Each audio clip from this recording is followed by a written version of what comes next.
A story of fighting. The dust always rose first, a swirling, choking cloud announcing the inevitable. Then came the shouts, raw and primal, followed by the sickening thud of fists against flesh.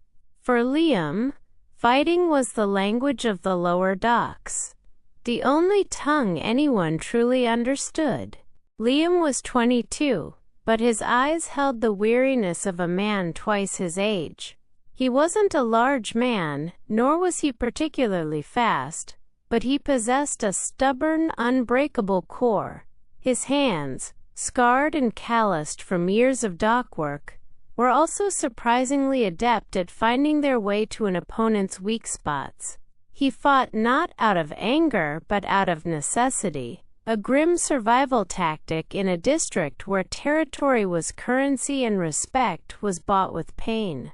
His younger sister, Eliza, was his only family, his anchor in the turbulent waters of the docks. She was 16, frail but fiercely intelligent, her mind a bright spark against the perpetual gloom of their existence.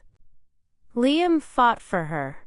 Every bruise, every split lip, every aching muscle was a down payment on her meager schooling, on the small crumbling room they called home, on the hope that she might one day escape. Their current fight was not with a rival gang, nor with the brutal overseers from the city.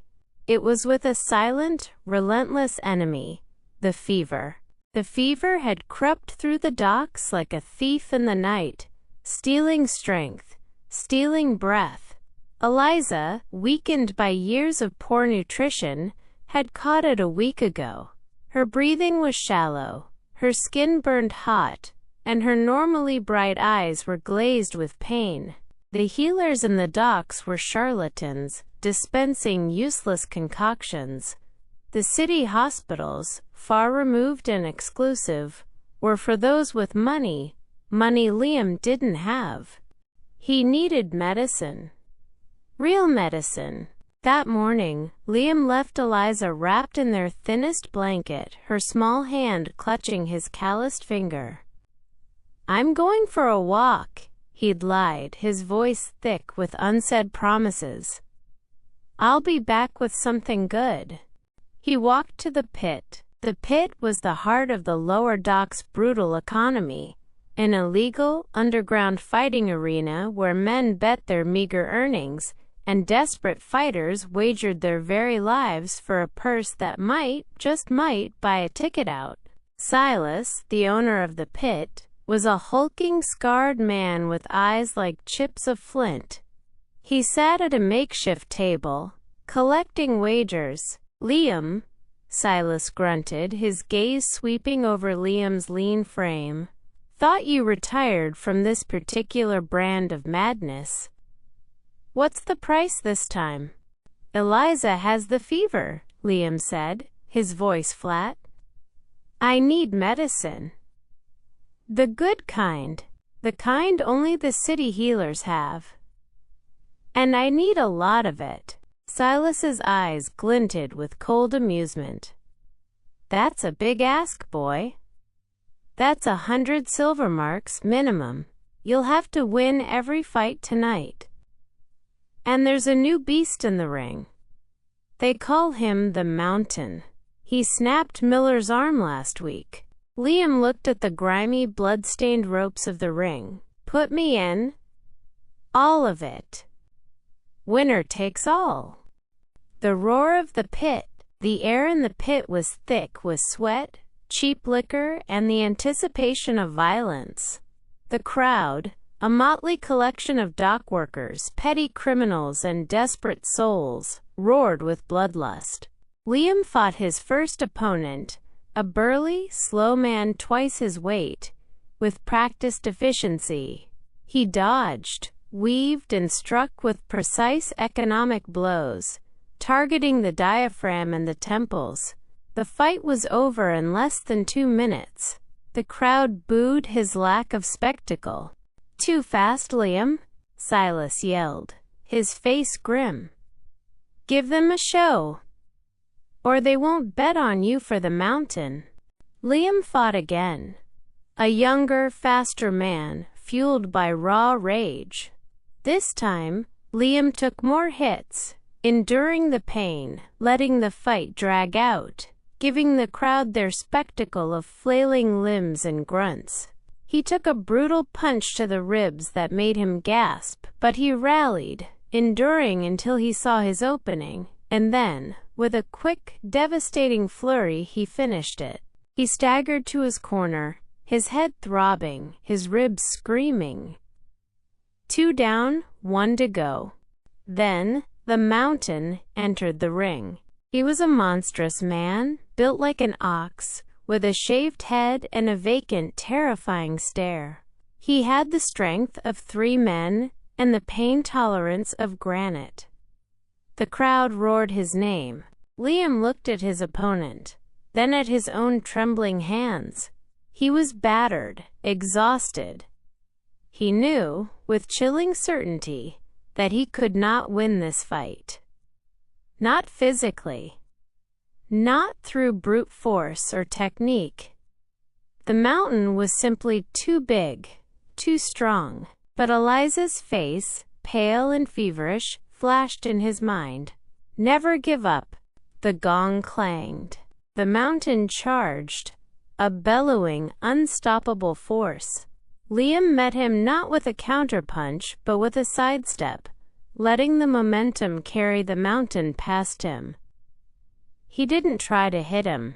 He simply moved, weaving, ducking, letting the enormous fists whiz past his ears. The crowd began to boo, angry at the lack of direct engagement. "Fight him, you coward!" someone screamed. Liam ignored them. He was not fighting the Mountain. He was fighting the clock. He was fighting for Eliza's breath. The Mountain grew frustrated. He began to swing wilder, his movements losing their brutal precision. Liam, though barely able to breathe, watched, calculated. Then he saw it. The Mountain, in his desperation, was leaving his left side dangerously open when he overextended his right. It was a momentary flaw, a tiny window.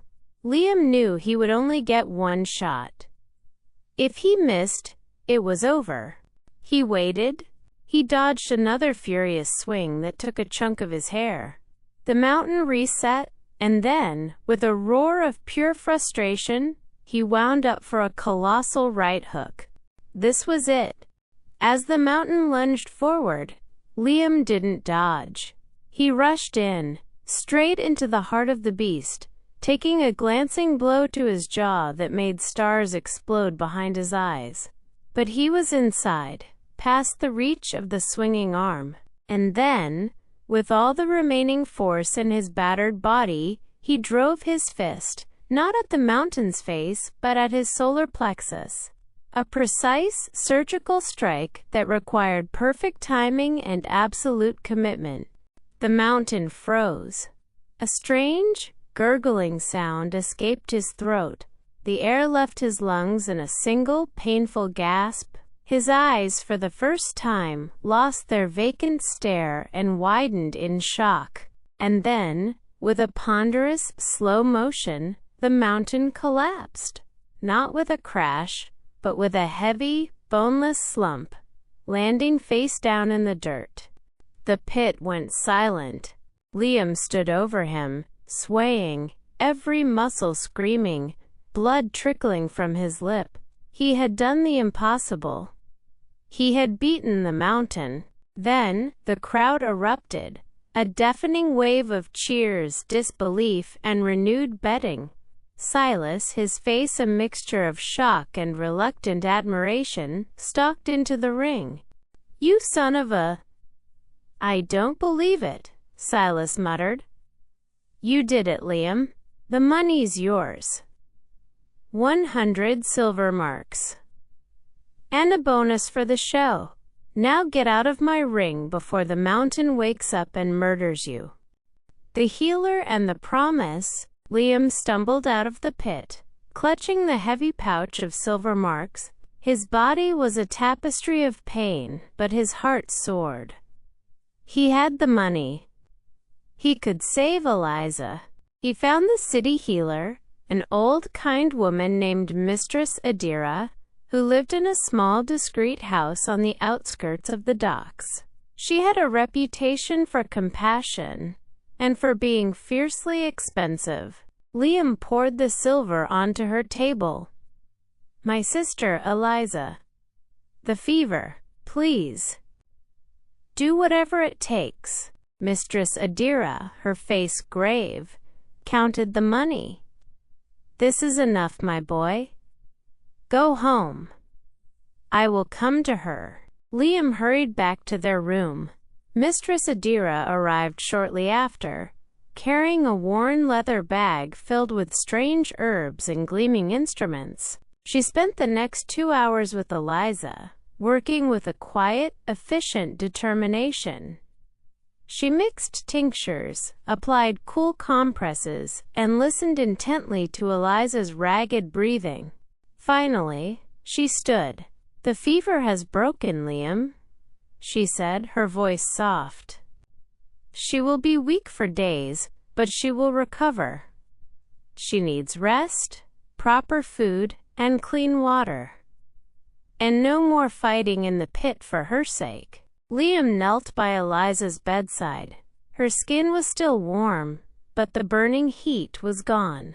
Her breathing was softer, more even. Her eyelids fluttered open, and her eyes, though still hazy, held a flicker of recognition. "Liam," she whispered, her voice reedy. "I'm here, little one," he murmured, grasping her hand.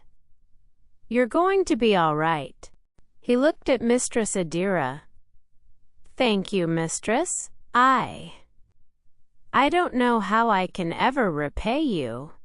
Mistress Adira smiled faintly. "You just did, Liam. You fought for her. That is payment enough." She paused, her gaze lingering on his bruised and swollen face. "But listen to an old woman. There are different kinds of fighting, and not all of them require a broken body." She left, leaving behind a small vial of restorative tonic and a peace Liam hadn't felt in years. Over the next few days, Eliza slowly regained her strength. Liam tended to her, grateful for every flicker of life that returned to her eyes. He had kept his promise. He had fought, and he had won. But Mistress Adira's words lingered. Different kinds of fighting. He still needed to provide for Eliza, to protect her, but he couldn't keep fighting in the pit. He wouldn't survive it, and even if he did, it wasn't the life he wanted for Eliza. One morning, as Eliza was strong enough to sit up and read one of her precious dog-eared books, Liam watched her. He saw the way her brow furrowed in concentration, the quiet passion for knowledge. He remembered the vast, sprawling docks, the inefficient loading systems, the perpetual chaos. He remembered the arguments over cargo, the petty thefts, the brutal enforcement of invisible rules. Liam walked down to the docks, not with his fists clenched, but with his mind working. He saw a dispute breaking out between two rival cargo teams over a misplaced crate. He didn't intervene physically. Instead, he stepped between them, his voice calm but firm. "Stop," he commanded. "This fight gains you nothing. This crate belongs to the North team, but it was marked incorrectly. The error is here, on this ledger. I saw it." He pointed to a small, often ignored detail in the chaotic dock records. The two teams, surprised by his calm authority and accurate observation, grumbled but listened. The fight fizzled. Over the next few weeks, Liam started to do this more often. He became a quiet, unofficial mediator, a problem solver. He used his knowledge of the dock's unwritten rules, his sharp eye for detail, and the respect he had earned in the pit, not for his brutality, but for his sheer tenacity, to untangle disputes before they erupted into violence. He helped organize cargo more efficiently, preventing clashes over space. He subtly identified patterns of theft, not to turn people in, but to find ways to make it harder for the truly malicious to operate. He wasn't a hero. He was just a man trying to make his world a little less violent. Slowly, almost imperceptibly, the chaos on the lower docks began to lessen. The petty fights became fewer. Arguments were resolved with words, not fists. One evening, Silas, the owner of the pit, found Liam sitting by the docks, watching the sunset with Eliza. "They call you the negotiator now, Liam," Silas grunted, a strange, almost respectful glint in his eyes. "You're costing me a fortune in lost bets. People are too busy solving problems to fight." Liam merely smiled. "There are many ways to fight, Silas, and some of them build things, instead of breaking them." He still carried the scars of the pit, but his hands were cleaner now. He was still fighting for Eliza, for their future, but this time, he was fighting with his mind, with his voice, and with the quiet, unwavering belief that even in the roughest places, a different kind of strength could prevail. He had learned that never giving up meant adapting, learning, and finding a new way to stand for what you believe in, even if it meant fighting a completely different battle.